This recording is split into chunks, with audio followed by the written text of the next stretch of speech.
Hey, welcome back to the Dwan Moore Show. It's getting dark in my recording studio. Don't want to turn on the light yet because there's a huge shine on my forehead, but that's besides the point.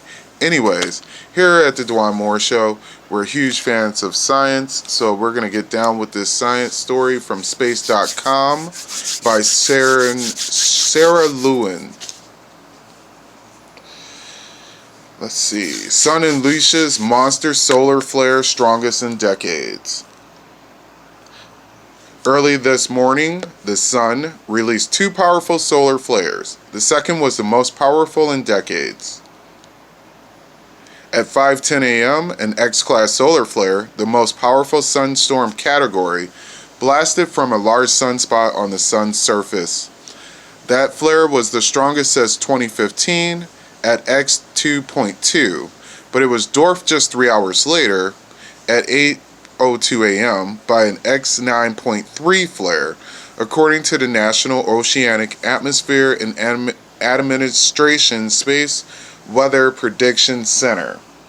The last X9 flare occurred in 2006, coming in at X9.0. According to SWPC, the flare resulted in radio blackouts. High-frequency radio experienced a wide area of blackouts, loss of contact for up to an hour over the sunlit side of the Earth, and low-frequency communications used in navigation was degraded for an hour.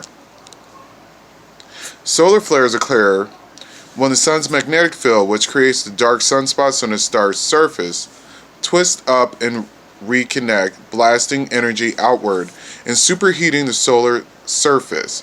X-class solar flares are caused radiation storms in Earth's upmost atmosphere and trigger radio blackouts, as happened earlier this morning. During large solar flares, the sun can also sling a cloud of energetic plasma from its body, and even call a corneal mass ejection, or CME. It was accompanied by radio emissions that suggest there's a potential for a CME. SWPC space scientist Rob Steenberg told Space.com. However, we have to wait until we get some corneograph images that will capture the event for a definitive answer. The Orbiting Solar and Heliosphere Observatory, a joint project between NASA and the European Space Agency, later provided that answer when it picked up the corneal mass eject from the event.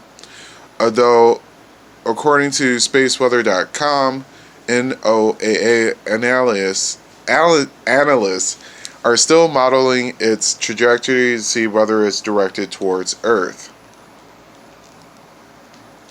The sunspot responsible for this morning's flare, active region 2637, is smaller of the two massive spots on the sun's surface, at only 7 Earths wide by 9 Earths tall, according to the astrophysicist Carl Bateman.